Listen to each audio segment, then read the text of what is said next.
Welcome everyone to the Tulsa.net user group. Tonight, Mitchel Sellers talking about, hey, it was logged, a practical look at logging in the .NET 6 and beyond, which also reminds me, .NET Conf meeting is coming up. It's early November, like the 8th, 9th, and 10th.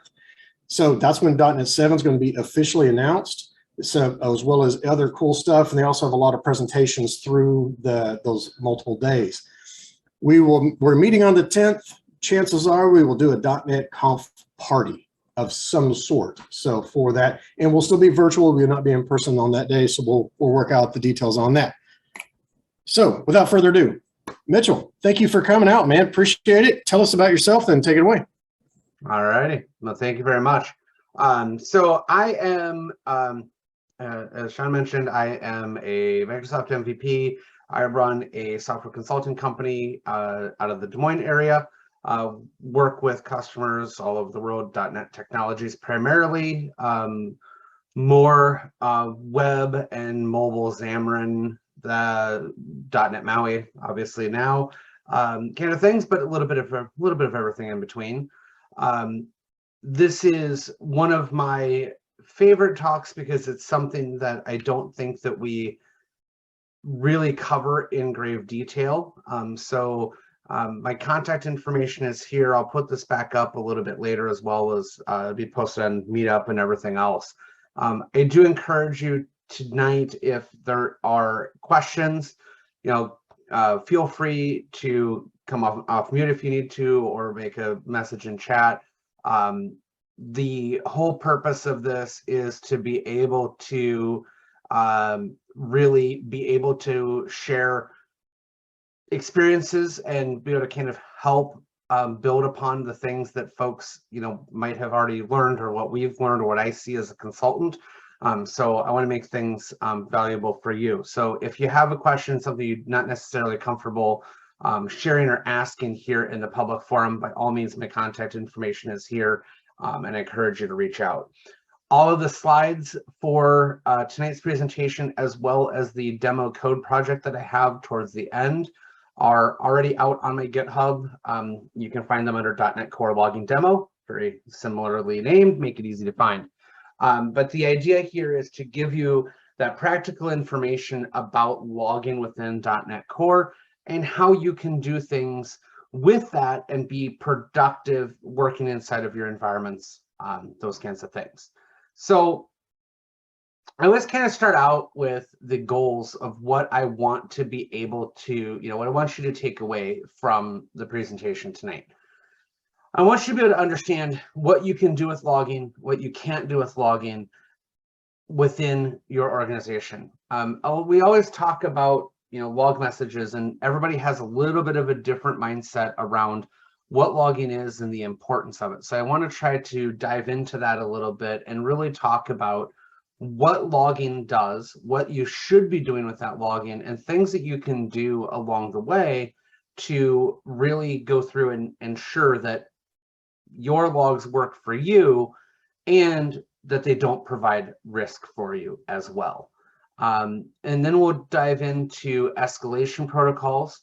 So once we figure out how to aggregate these logs and look at these and consume them, how do we take and make those logs from just things that sit on a file somewhere to things that are escalated, things that get notification and being able to get things done? Talk a little bit about sensitivity and security, what you need to actually have in your applications, what things might go wrong if you put too much or too little in your logs.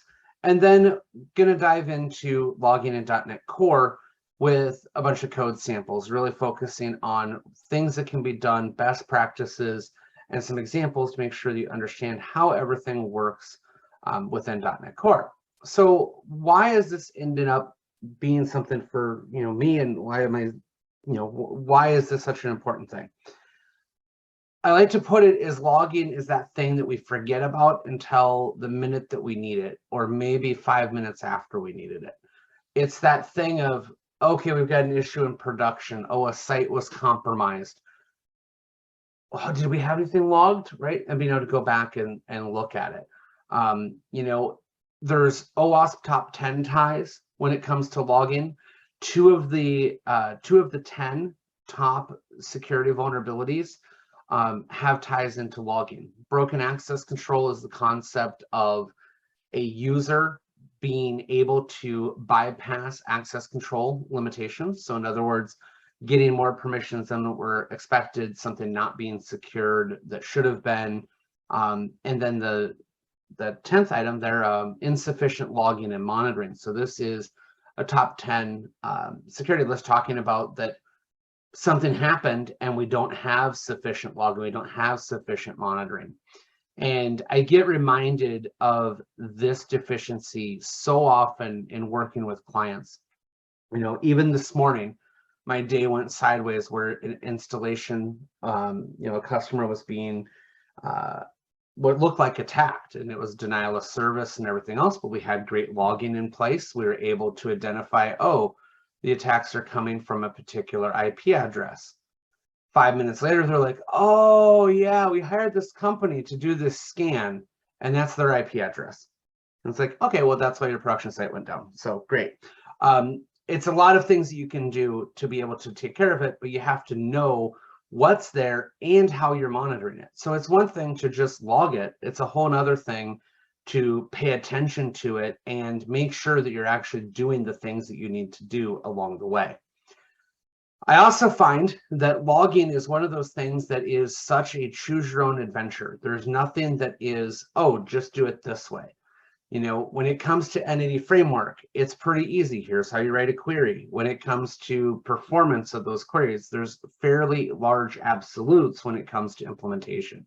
Logging is one of those areas that some pieces, there's absolutely configuration things that just have to be done, but everything else is so subjective that I find that it's really easy to be able to dive in and outline ways to make improvements.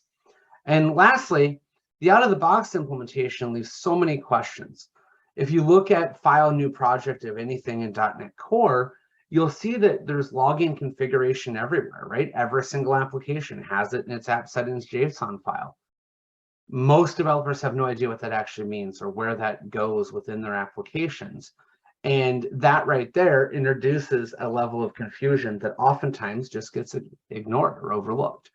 So that's really what we're trying to get through today. And as we continue through everything, I really want to encourage you to be thinking about your current environments, the things that you're doing at work today. And ask yourself a few things. Do you actively include code in your logging code in your application today? In other words, are you writing log messages that are there for diagnostics, that are there for support purposes? If you do you have a documented escalation process for things that may occur or may get put into those logs? And then lastly, do you look at your logs? Do you actually go in and review the log entries? Do you look at what's there? And if you do, are you doing it on a regular basis? A lot of times I see situations here where folks have logging, they have the implementation, they even have good protocols for what they're recording and why. However, they never look at it. And what happens when you never look at them is you never know what occurs within those systems. You could have logs that didn't actually work the way they were supposed to and were never recorded. You could have log entries that were retained far longer than they should have been because of security limitations or other requirements. So it's important to not only have escalation protocols, but also to truly just review them, look at them, see what's out there, and make sure that you're doing so on a regular basis.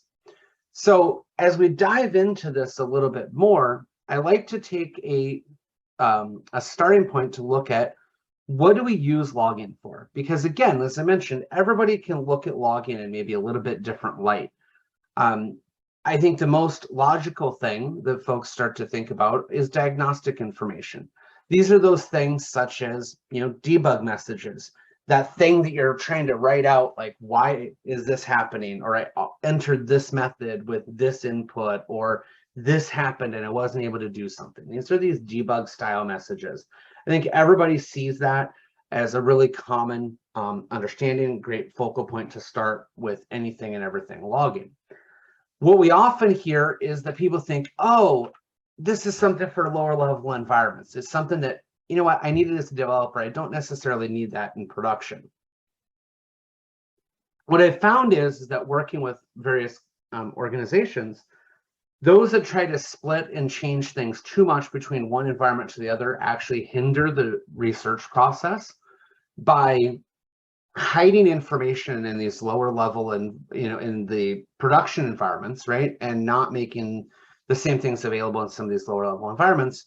When you go and do diagnostics to try to backtrack something, you'll find that it's not the same. So then it's like, oh gosh, is this broken in production? Oh no, it's just because we hid that message. So it is really important to be kind of thinking about the use of diagnostic information and not necessarily turning it off just because you're in a different environment, as long as other considerations are taken to make sure that you're doing things as necessary. The next area that we look at logging, and this is an area that's often overlooked, is audit style information. So these are things that I would call tracking messages. Things like documenting the user's progression through your application, documenting specific actions. Another way to think about this is it's documenting critical path or sensitive data access elements. For example, a user's password was changed. We don't log what they changed it to or what they changed it from, but logging that activity that, hey, this user account was changed. A user getting locked out, a locked out user trying to access their account. All of these kinds of things are critical path, sensitive data access type of things. Another way to look at it would be to look at things like credit card and transaction logging. Oh, user ID 27 made an e-commerce transaction from this location. It's these kinds of messages where we want to be able to keep an eye on, what did this person do? What was the progression through our application? Did they do the things that we were expecting them to do, or did they do something else? And the idea behind all of this is to be able to have something so that we are able to validate what they did. If something bad happens in 6 months and we take a look at our logs, are we going to be able to figure out what that person did? How did they progress through? Now we're talking here about C# code-based logging, but remember that we are talking about things far beyond the reach of just what we write from within .NET code. You have other forms of logging that have similar diagnostic or audit abilities, things such as IIS logs or other server logs, depending on what your operating environment is, anything from load balancers and other things. You may want to aggregate all of that. The last thing that we can use and look at logging from is exception recording. So the idea here is that if we know something's happening, we know an error is happening, rather than gobbling it up, why don't record it somewhere? Why don't we make it so that we're aware, hey, this application just got an error. Let's go out and be proactive and try to go figure out what went wrong before we even get the report from the end users. It's one of those things where, from my perspective, the more that we can do to try to get control of our environments, the better off we're going to be. Now, what we have to balance when we start talking about how we architect and build logging into our systems, though, is the information sensitivity and security aspects of logging. And I don't think that anybody can argue that the security of log information is important. What's interesting is that sometimes people don't necessarily think about all aspects of the security that come into the mix of making sure that we've truly secured our log level information. Physical log security is probably one of the easiest ones to overlook. It is unfortunate the number of times that I have found production logs that are written to files that end in extensions such as TXT or HTML and are stored on a production server. This means that anybody that knows the path to those particular files would be able to get after them. And then you never know what's included in there. On top of this, we often find that the physical security is one of those things that people like to circumvent a lot. Oh, it's a production environment. I just have to give the developers access. Letting the developers grab those logs directly from that physical production environment is maybe not the smartest thing that one could do, because you violate then overall configuration differences between environments, because what if they can do other things? We also want to look at retention as a form of security for any logs. In other words, we want to keep information as far back as we need, but we also don't want to keep information any longer than it might be necessary, because that imposes a different level of risk. As I look at this, the low use of credit card transaction data or tracking e-commerce things is a great way to look at some of the retention periods and minimums. If we look at an e-commerce transaction, we know that there's a certain amount of time that a individual has that they can dispute that transaction. Well, we absolutely need to keep any and all logs relating to e-commerce transactions for at least that long, right? There's obviously other regulations, rules that would come into play that might encourage us to keep it even longer, but we have a bare minimum that, oh gosh, we might have a business case that says we need to go through and keep it for this long. And the flip side of it is, if you don't clean it up, you not only have information you don't need, right, which may not net anything, may have sensitive information in, or as Andrew Billy just mentioned in chat, right, it can be a lot of data. 3 years worth of logging from a process, 13 gigabytes, not bad. We see logs that are 500 megabytes a day. You keep those back a number of years, you can get exponential growth issues with your applications. You can run out of disk space and backup space and all of that kind of thing. So really, you want to make sure that you understand that retention and you look at it. Again, I can't stress enough, we're talking tonight specifically about logging within .NET and C#, but don't forget about all of those other types of logs, any web server logs, any other access logs that might be involved. We then also need to look at our logs and make sure that we understand the information that might be included and whether or not our logging information is containing something that is sensitive that shouldn't be there. Now, this is something that often comes up in code review. We're going to talk a little bit tonight about a couple of scenarios that you want to be really careful for. Depending on the nature of the applications or the way that you develop software, the use of static code analysis tools will oftentimes warn you of certain scenarios where you might be including something that you don't want to.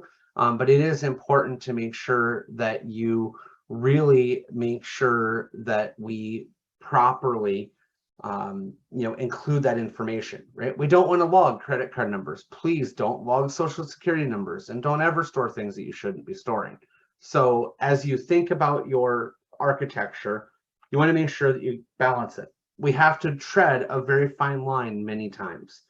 We need enough detail to be able to recreate the issue, but we need not enough information to be able to violate privacy concerns. For those of you that might be working with international customers or be concerned about international laws, GDPR definitely adds some additional concerns and considerations when you look at the security, integrity, and what actually gets logged. Simply because some login activity is considered critical, other login activity could be considered tracking a user's activity, which falls under different regulations within GDPR. Not going to pretend to be a lawyer here, tell you one thing or another, just want to make sure to call attention to the fact that sometimes you have truly outside sources that work with it. Now, as we move on from what we're logging and keeping those logs secure and making sure we clean them up, as I think, a number of people here are commenting that, they've ran into these situations. We also need to start talking about escalation protocols. If we get our logging in place, what do we want to do with it? Who do we want to tell? And I think one of the most important things that we can do with our logging systems is making sure that we place the information in the best location at the right time. The problem is we have to be very careful to not violate the concept of balanced notifications.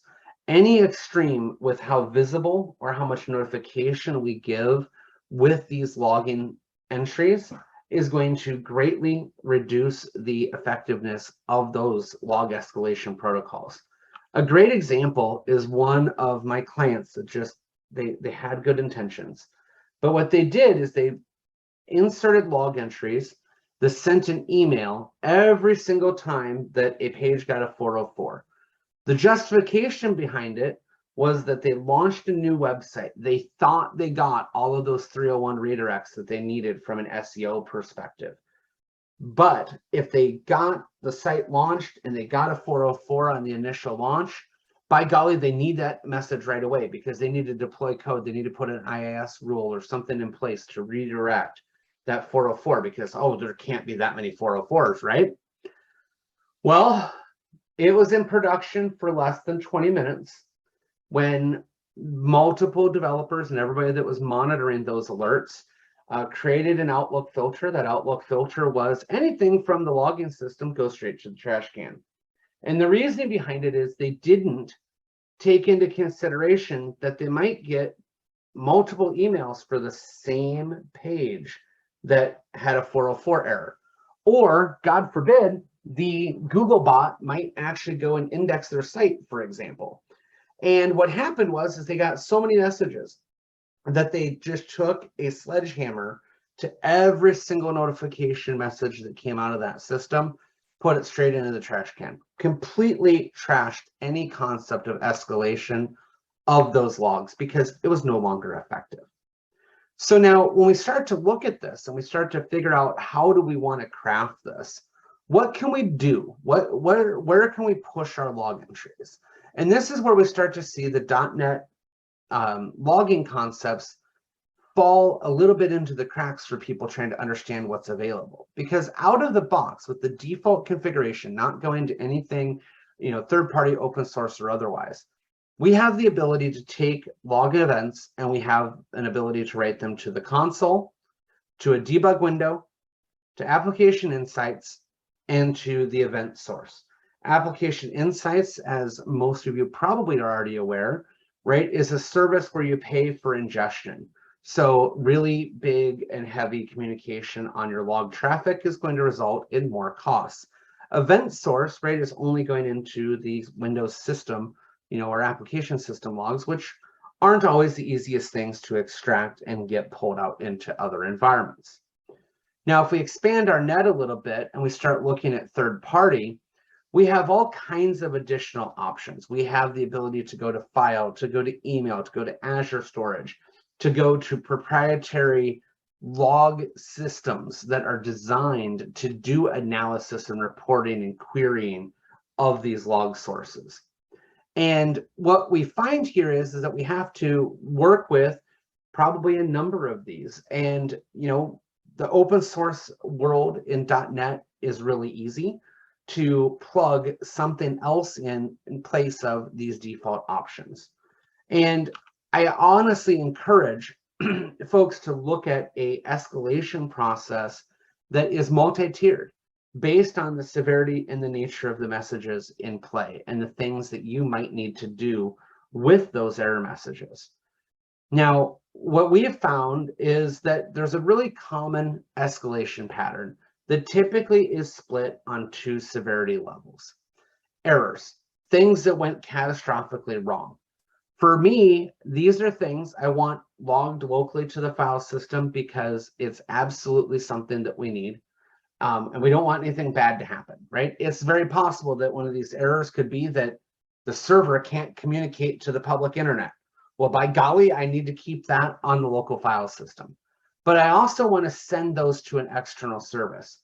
Now, if you notice here, I'm not saying I want the system to send an email automatically. I'm not saying that I want it to insert it into a database, et cetera. The idea, from what I've seen as we look at this, is I want to emphasize the log entries in the production environments, push things out and get them somewhere else. Anything else then outside of your major application can go through and pull things in. And it's something that, again, I don't want to overburden my application with something that is tangential to the operation of that application. I want to take those messages and move them out. And it's one of those things where, anything that you can do to help split that out definitely helps along the way. Everything else in my production environments, I want it minimum logged into the file system. I want to keep them for 30 days. I may send these off to another system as well, but the idea is in, out, quick, easy, done. In a perfect world, I want to be able to change my escalation thresholds by that outside source. So if I take my production application and I send all of my information somewhere else, I can remotely reconfigure things. For example, oh, we've got some errors going in production right now. Let's dial that alerting down to a slightly lower level. Let's get more information out here so that we can know what's going on in production as a way to be able to react more quickly. We also then want to look at our escalation processes and find ways that we can get detailed access to these detailed log messages without having to remote into a server, open up a giant text file, on a local machine, or do anything similar to that. Now, I'll talk in a little bit here about some other things that are available when it comes to escalation processes and recording. I want to shift gears just a little bit and talk about the log stream, the log process in .NET, and really dive into some of these default bits. We talked a little bit about the default configuration. We talked about how you can only do a couple of things. It is important to remember every .NET 6 project, when you do file new project, does write log entries to the console by default. And that is something most people overlook. We also need to then think about, well, what are we talking about when we talk about logs? And so many people immediately jump to, well, I don't write any logs. What information could be there that I would be interested in? And the thing to remember is that in .NET Core or .NET 6, whatever version and name you want to go with, the logging stream or anything iLogger is the single logging stream for everything. So if you're using Entity Framework Core, Entity Framework's log entries are going to go to the same place that your log entries go. Any log entries for ASP.NET, such as routing or how your middleware gets configured, all of those log entries go to the same place. And what this means is we have a fire hose that we can drink from with this logging stream, where we can see Microsoft information, we can see our information, and we can aggregate that together. We can then filter, depending on the tools used, by type and category. Entity Framework, for example, provides a way to turn on logging where every single database command that gets executed is logged. It logs it in a safe manner where it doesn't actually put out any of the parameters that were used, but you're able to see the actual SQL queries that are executed and the execution duration of those queries. And the idea behind this is, with this information at your fingertips, you can now start to realize how well are our queries performing, how much information is working to our advantage. Or you could even catch things like, hey, when the application started, it couldn't access the security keys, or the entity framework model, it looks good, but holy cow, you didn't set the precision on any decimal fields. Somebody just mentioned in the comments here that default logs from the console in Kubernetes can be seen with the kubectl logs, which is fantastic for catastrophic failure. Now, this is a real fun bit, right? In Kubernetes, we have to make sure that we're aware of those catastrophic failures. I am sure that almost everybody here has had an ASP.NET application that you forgot to do something correctly with dependency injection and it failed to start. And you get this horrible, dreaded process start failure message that tells you, hey, I couldn't start, and that's it. And you have to go digging through all those configurations. One of the things that I'm going to do in our code samples here in just a little bit is show you how that we can make sure that we track all of that with this logging stream without having to reconfigure our app ever. But console logs in Kubernetes, that's fantastic to be able to get that done easily. Now, to do all of this, I'm going to be showing today using components, open source components from the project Serilog. Serilog just ties into the existing log infrastructure and then has the ability for you to write log information to other locations. They call a destination a sink. So a file sync or a Azure Cloud, Azure Storage Sync would be a destination right into Azure Storage. They also have things called enrichers where you can enrich the log information with other things, such as a correlation ID or a unique ID to identify each web request, those kinds of things. Its creator does offer a commercial product called SEQ. That is a paid-for product to do log aggregation and reporting. I'll talk about that here in just a couple of seconds as well. But the idea behind this is I'm showing you everything that I'm showing you today, with the exception of 3 screenshots I'll show in a minute, are all open source things that you can use in your projects today.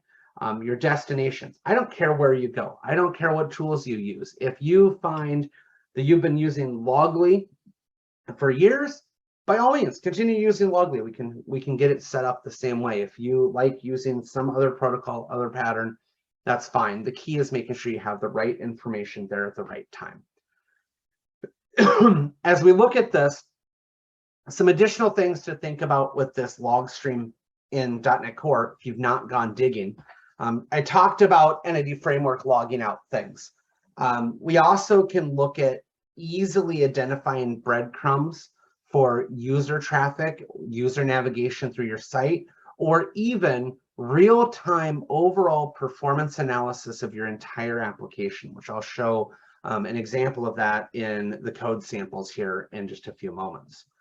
The idea here is to understand that you can get access to everything and be able to look at things nicely and neatly. As we talk about logging, the only thing I want to talk about from a programmatic perspective is the concept of how you write your log messages. Because this is something that until you start doing static code analysis or looking at log entries or moving to a structured data tool, you might not always think about the importance of how you write a log entry. This is an example, and it's got a slight typo in here that should have had user in it, but the idea here is this is a log entry that writes out the static text user information, and then it replaces, some parameter there where I have that user parameter. Now, notice this is not an interpolated string, right? I don't have the $sign beforehand. This is a regular, string format. And the reason behind this is log messages, when you write them, are known as message templates. If you're writing out to the console, if you're writing out to a file, the differentiation of a template doesn't really matter. But if you're going to a structured logging tool, it absolutely matters. And the reasoning behind this is each time that you use a token or a setup like this log message becomes the same, and it varies by the parameters that were put in, the tokens that were put in, which means that those tools can find you, hey, I want to know every time this message template was used. So rethinking the way that you're doing your logging becomes very important. Structure like this is going to do nothing more than call toString on the parameters that are provided afterwards. So you can see here that this would result in a log entry that had a timestamp. There's this big long GUID, which we'll talk about in a second. It's an informational message, user information, and then it's Microsoft ASP.NET Core HTTP default HTTP request. So that's because I just put the request object in there instead of the user object. But again, it's just calling toString. Overall, most of the time, this is fairly safe.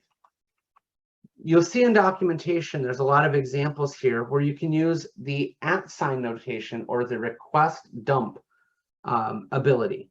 And what this is going to do is rather than calling toString, it's going to convert to JSON and then put that information out. So as you can see here, this is going to result in a much, much more detailed message being logged. And this is something that is absolutely imperative to be catching in your code reviews.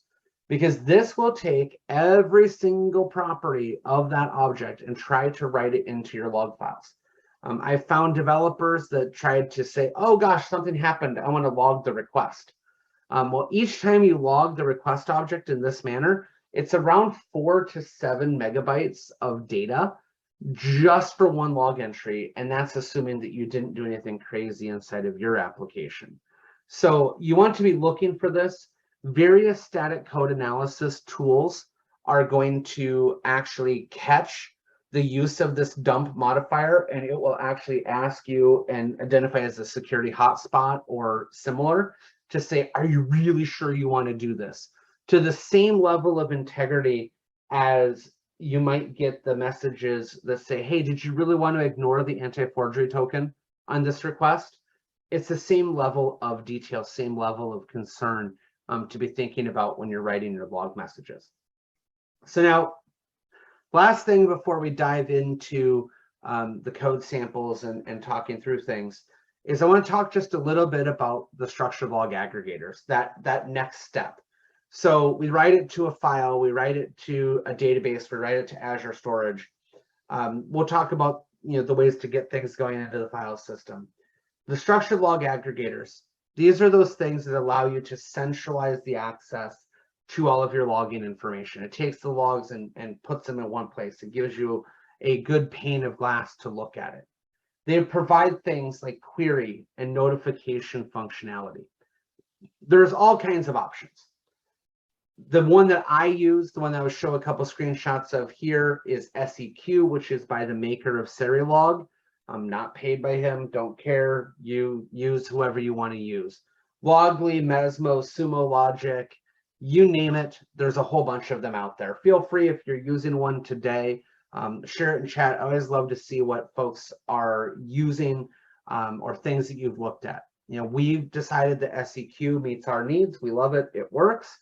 Others have stuck with other tools for whatever other reason, does not matter. The key for me is understanding that you have the right information and you're able to do the things that you want to do. You're able to notify the people that you want to, grant people access to view the logs, whatever it is that you need to be able to do. Because at the end of the day, this is the kind of thing I want to be able to do. I want to be able to send an email that says, hey, this error happened on this site, and here's what happened. And as you can see here, we can get as much or as little information as we need to be able to get this kind of stuff out there. This is an example of viewing the log stream. You can see here that it's really simple. Things that are in the yellowish font over instead of the white, those are tokens. Those are individual items in that message template. You can click on one of those entries and be able to see all of the data. The little checkboxes on the left would allow me to find all other entries that had the same thing. So like I could go and say, oh, find every other place where there was an errors of invalid username and go and grab all of that. And you can see here, this log entry, this one specifically, of a user that failed to log in. It's an invalid username, and that actually came out of Microsoft ASP.NET Core Identity User Manager. So you can see here that Microsoft was writing this entry. I just simply tapped into the log stream and made sure that we did something with it. Now I'm able to see things like, oh, this user wasn't able to log in.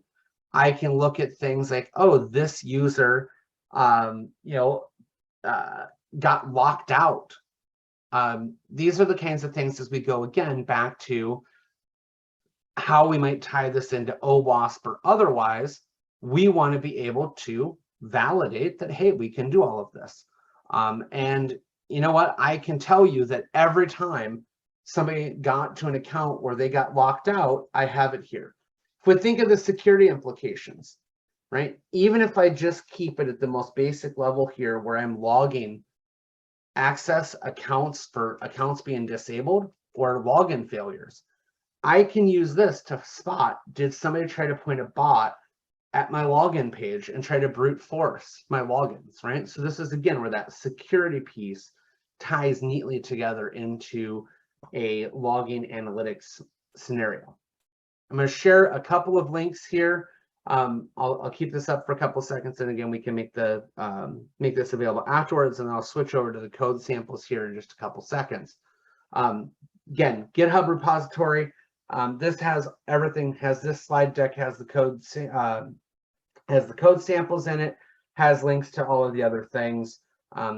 Entity framework core logging details. It's one of those things that's always important to know. Hey, where's the reference for Microsoft? Where can I go learn more about things that are there? Information on Serilog of all of the packages, options, things that are available. As I mentioned, in Serilog, a sink is a destination where your log entries might go. Enrichers are things to be able to enhance, and that is a link out to NuGet. Just shows you everything that has been tagged with Serilog. And then SEQ, which is their structured content tool. Got a link for that as well. So switching gears a little bit, I'm going to switch over to the code samples. And with the code samples here, what I did, and the purpose of this code sample was to give a default ASP.NET application, the thing that you get, file new project, when you say, hey, I want a new MVC project. And what I wanted to do with it was I wanted to be able to take that application and be able to answer, how would I configure login, so that you had an example of what we do in production environments. Minus a couple of small tweaks, this is exactly what we have in production for a large number of sites and applications. Our goals: I want to be able to track everything. I want to be able to know when my application failed to start, and then every other log entry, I want to be able to adjust those log entries up and down. So what we did is we added the Serilog ASP.NET Core NuGet package, as well as one additional NuGet package for a correlation ID enricher. What this does is it tells Serilog that, hey, I want to add a unique GUID to each of my web requests. Once that was done, the setup that we have to do is mostly one time. I've got a blog post that walks through everything in a little bit more detail. But the idea is instead of building the application and then configuring logging, we want to flip that around and configure our logging, then start our application. This way, if something doesn't work, if something ends up not working the way that we want it to, we want to be able to capture that error and be able to do something with it beforehand. So I found it's a little bit easier to do this with using the old school program startup behavior. You could still do this in the new single file configuration setup as well. But the idea here is we build our own configuration with a base path, bring in our JSON file, bring in environment variables. If you needed to bring in other environment files and things like that, you could do so. We build this. When we start our application, we create a new logger configuration, reading that configuration from our built configuration, we create our logger. This does the initial configuration of Serilog.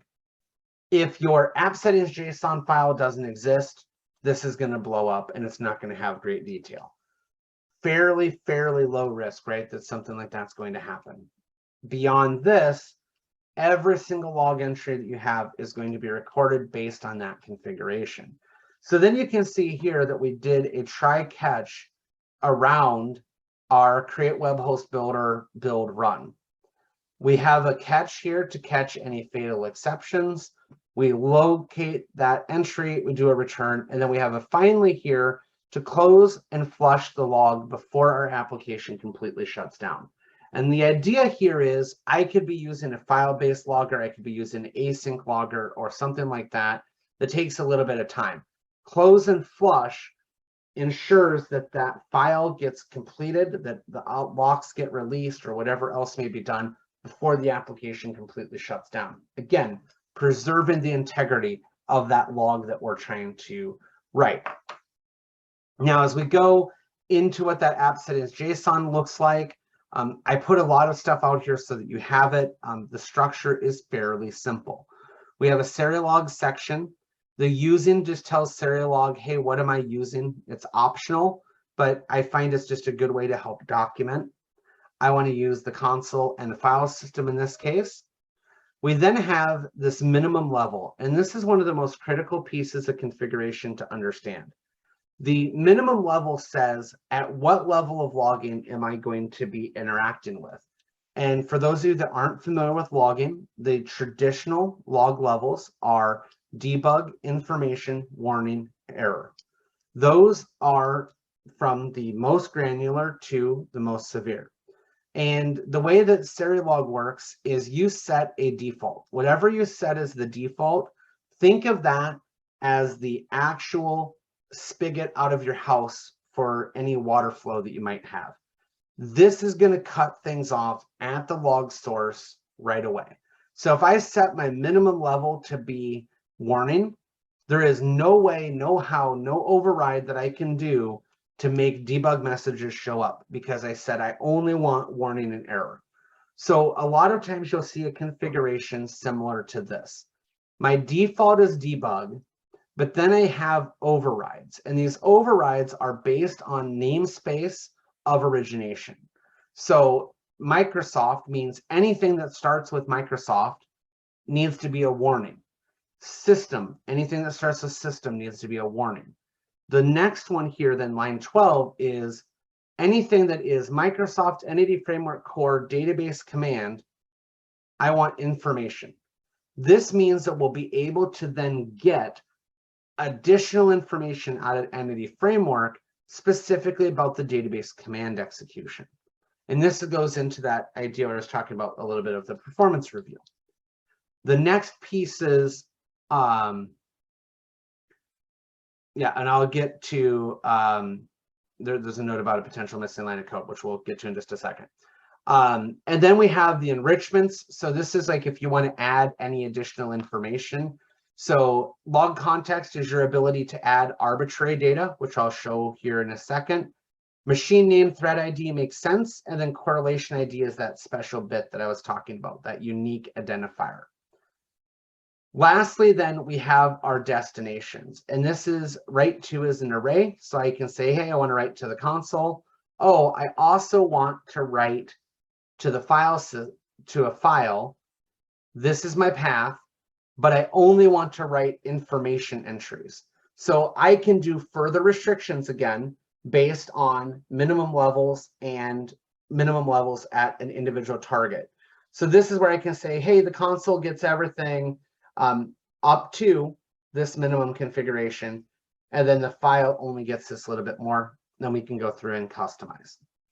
The one piece I forgot to highlight is at the very end of the, you can use, I'm doing this one way, there's another way to do it with Serialog, but in your web host builder, you do need to tell the web host that it should be using Serialog, which does the wiring up of all of the dependency injected iLoggers.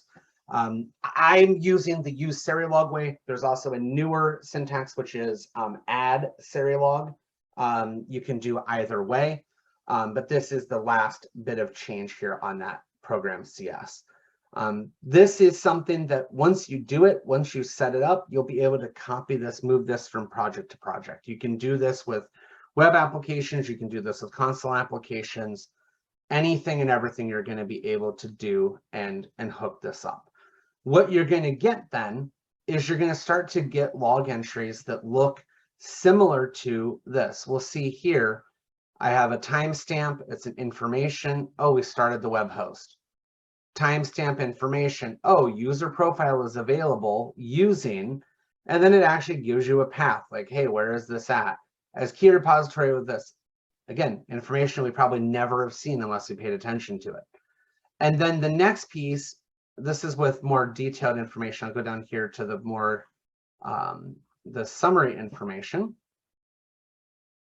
You'll see here that we're able to get request information, or otherwise this was set at informational. But you can see here, this is that correlation ID. And the idea with the correlation ID is this is all one web request. So then I can look at all of these entries together to be able to know what was going on. And you can see here, there's a lot of information when you go with the more detailed log entries. Oh, this request started. It was a get to this location. I'm executing this endpoint. Oh, I matched this route with this route data. Great if you have a custom route or a rule that isn't working, right? You can get some idea of what happened and why. And then you get into the executed for the action, the view result, the action itself ends, the endpoint ends. And then this last entry, this is an aggregated log entry that Serialog can do if you optionally configure. And what it is it's Serialog's request logging, where they take all of the Microsoft information and collapse it into a single line entry. HTTP GET for this endpoint, right? Root domain responded 200 in 474.71 milliseconds. What's really neat about this is if you're using a structured log analysis tool to review and you turn on the Serialog logging, you can grab that log message and report on overall application performance. You can look at what's my slowest responding page, what's my average response time for my home page, right? Obviously, this is time to response, not necessarily end user getting started, but it's a very helpful log message to be able to get done. That is all done with a single additional line of configuration. App use Serialog request login. We can go one step further and say, not only do we want to do that, but hey, I want to shove some extra information in here for Serialog. What I'm showing here is not necessarily a great idea, but you have the ability to enrich the log context with additional information. So in this scenario, I'm using Serialog request logging and I'm saying, hey, you know what? I want to inject into the log stream the requesting user name. I'd recommend something like user ID or otherwise, but what this does is this makes sure that every single log entry that happens is enriched with this information and it will carry along. So then I now know, oh, this user is the one that clicked the button that blew up. Very, very helpful from a diagnostic perspective. Obviously, make sure privacy, integrity, data concerns are in place, okay? That is really the most detailed kind of setup initial experience you want to look at. Again, program CS, startup CS, literally taking this and comparing a difference between a file new project or otherwise will make it easy for you to be able to understand what might be needed in your application. When it then comes to writing log entries in your application, it's very, very easy. You can request dependency injection for an iLogger of a particular type. So iLogger of home controller. This is all automatically wired up for you with the fact that you had the, use Serialog or add Serialog. And then the ability here is I can write a log entry then with this reference to iLogger. So logger, log warning, just like what I had in the example. And again, you'll see here, it's a message template. And I'm able to see here, okay, user information, this is the user, it's a template, this is it. Again, this has that same typo, I carried it through everywhere. You can see here an example of, a bad action here, right, to dump out that full object. Don't get a lot of attention called to it here. This is where static code analysis and code review. Always be on the lookout for the use of this @ sign. Very dangerous, very, very possible that you'll get more information logged than what you want. I have in this project an example that shows you exactly what happens if you log out the request object, just so you can kind of get an idea of the crazy amount of detail that's there. What we have in the application, if you run it, is a setup that shows you all of the different bits, allows you to exercise the log process so that you can see what's going on. Navigating here, it triggers a warning. This has some information for you on the entity framework. So entity framework logs every command, database command logs every command, entity framework core would log everything entity framework, anything in between. This talks a little bit about complex logging. And then this talks about security. This is an example of what happens if I dump the entire request object. If you look here, this scrolls on for just a wee little bit, just under 5 megabytes in size of information when it's out there. There's not a lot of stuff that's of truly critical piece, at least not in the scenario that I use to dump this. But as you can see here, this isn't valuable. This isn't accurate. This isn't something you really want to use on a day-to-day basis. But you can definitely utilize this to look at all of those other things. If I go and I try to log in, for example, which is going to trigger an entity framework database query, I'm going to try something that is not a user account that exists. So I can log in with that user account. It's going to come back, it's going to fail. Now what I can do is utilize that login information to go and look at, hey, what does identity do when I go and try to log in and I'm not able to do so successfully? Well, we can scroll down here and we can see here that, okay, we executed this database command. It took 54 milliseconds. It had a parameter of normalized username.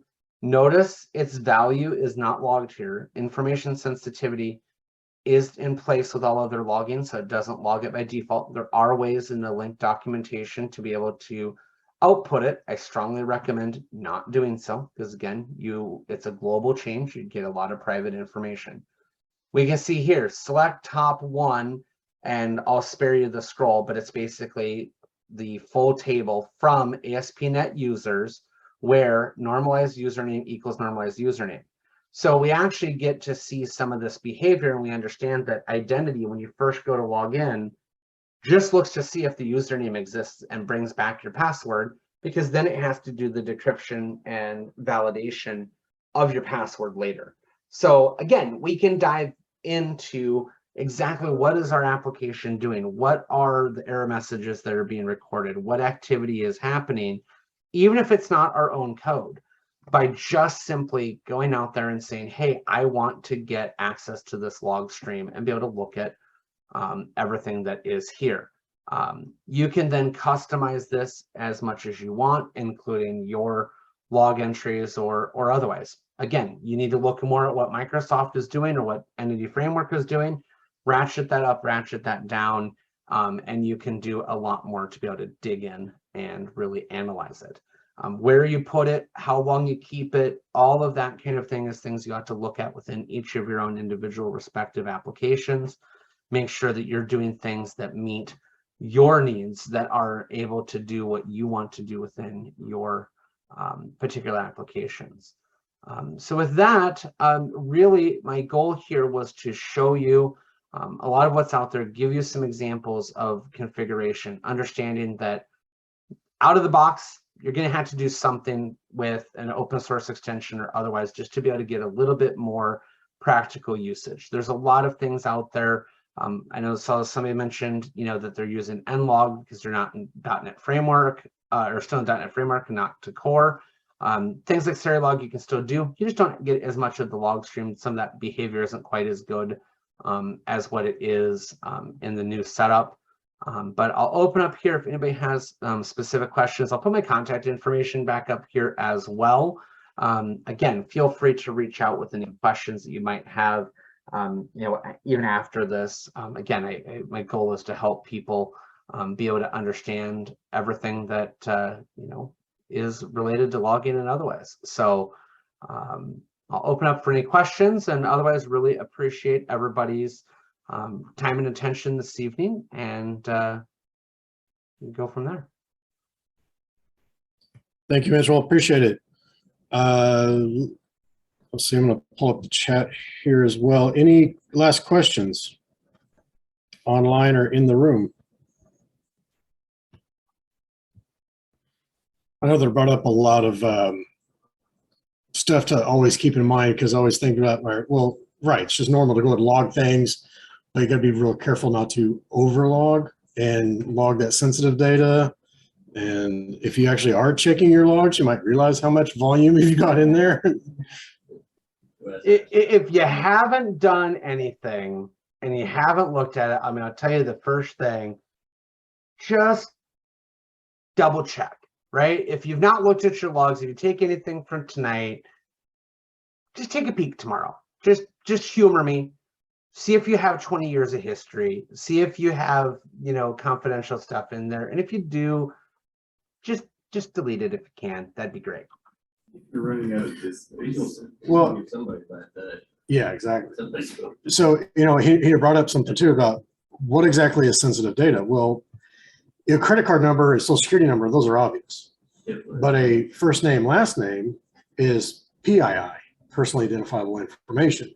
So as you start getting into first name, last name, oh, I happen to dump their address and, you know, maybe email address, things like that.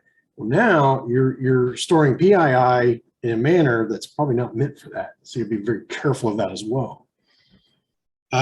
Something I've done at my previous job is when we needed to log some information about the calls, some transactional details, we would anonymize the API key that was used, because really we needed the analytics of the call volumes and things like that per that customer, but we didn't want to log exactly who it was. Yep. Because that didn't matter. That wasn't used for debugging. That was used for the analytics and the volume. Yeah, and as long as you're consistent, I mean, that's where like we see a lot of cases, you know, like Google Analytics, you know, tracking users by tracking the user ID or tracking a representation of that user ID. You know, it all depends. And regulation, I mean, it used to be, you know, if we were talking about this 3 or 4 years ago, the concern would have absolutely been, you know, credit card number, social security number. But right now, you know, the leak of a person's first name, last name, and email address, that's enough PII to where there's financial consequences now for losing that information. And so it's definitely a little bit of a different landscape, I think, of what people deem as logging confidential information. And I have a feeling that will continue to evolve as time goes on. Obviously different in different sectors, but you also have to protect yourselves, you know. So if you have things like right to be forgotten that you have to adhere to, yep, and you're accidentally storing that PII in logs, that applies there too. It's like, well, now I got to go delete logs. Well, you shouldn't have logged that first name, last name, things like that. Or just go back and anonymize it, clean that up, that kind of forethought. Robert, did you have a question? Yeah, I was curious, are you just masking or are you like caching? It depends. If I needed some sort of a correlation to come back, then it could be like a hash table where it's stored someplace where there's that user ID and then their correlation ID type thing, something to that effect. If I don't need to know exactly who it is, then either don't store it or just completely mask it or something to that effect, so it's not reversible. Is that what you're doing with your APIs that tokenize? Yeah, I use that as a correlation ID, so that we could still tell by volume which customers were doing how much volume, but the logs themselves were useless if anybody got a hold of them. So we're still anonymizing a lot of that data. In the healthcare industry, and HIPAA is real big for us. Any sort of Right. information or personal, it's Right. HIPAA, HL7, that kind of data, absolutely. You want to work on de-identifying, anonymizing, things like that. So, which I can point you to a nice product that happens to do just that in AWS, and no, you don't have to be in AWS to call it. So I can do a shameless plug for NeoCloak. Go grab a subscription. Let's see, anything at GDPR is probably a good framework to help determine what information must be protected. It's very strict in scope, not only GDPR, but, and I forget the letters, but California's. yeah. Oh my gosh, Is it I'll think of it. CCPA or something like that? Yes.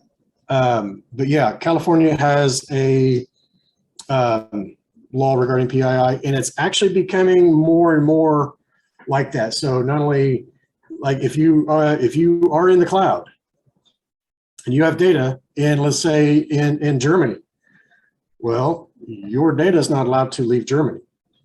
Well, which data? So this is where the kind of catch. Well, you might have some analytics information about, let's say, a virtual machine. That's fine. That's different. But if you have any kind of user information, user logs, those cannot leave the country. I got the name of it in your chat. Oh, yes, CCPA. CCPA. Yep, thank you. California Consumer Privacy Act. So and that and things like right to be forgotten. How does that apply, right? And to how much of the data have you been storing? Where does that apply there? If you're using service, you have to watch out for those backgrounds because this report like that. So okay, so hosted service in your Like Splunk. yeah, well, yeah, say like Splunk exactly. Azure's Log Analytics or AWS's CloudWatch. They're more than happy to keep charging you for the amount of data you've got stored in that location. They're happy to do it. You're responsible for what data is in there, right? But things like New Relic storing, like I mentioned about details about a virtual machine versus Sumo Logic. Sumo Logic may end up with a lot of that type of data too, where it's PII. So Bill, do you have a question? Yeah, years ago, I worked for a company and they had us write in a trigger board to trigger tracing or logging in certain situations. So they log some stuff regularly, but then if they're having trouble, just hit trigger, tell them where it is. Log more. Is that still done regularly? Years ago. So I'm going to repeat Bill's question. So in the previous places, either they were using something to determine when they should log and that various type of information. So in a sense, yes, we are still doing that. And you can determine like this needs to be logged because of this exception, but because of the type of exception, you might log it as information versus an error. And so you can categorize based on the types of exceptions or the types of business logic scenarios. And I want to point back to Mitchell's code examples and stuff, and go find his GitHub repository of those code examples. So you'll see the many variety of where to apply, at least as an example of where to apply that logic to go, this situation happened, this scenario happened. This is the logging that I want to apply. Not everything's an error. Not everything's info. You make that choice. Yeah, So, and one of the strategies that I've found, and I think the entity framework examples, right, are a real big, kind of eye-opening way to think about it, is putting those logs with a source location, right, in various namespaces where you can filter them out. You can structure your code to kind of mimic some of those things. But the fact that entity framework is open source, it's also a great place to just go, once you know the namespace of where all that stuff is, you can backtrack to do a little bit of digging there as well. I just encourage you to not over-engineer it sometimes, where it might just be worth logging it at the level that it should be and call it good. Because you can easily back yourself into a corner where you're writing more code to log than you probably should. So just always be asking that question of like, okay, is there an easier way? Because it may be that there is an easier way to do it. Just, think outside the box a little bit occasionally. hopefully that helped. Any other questions?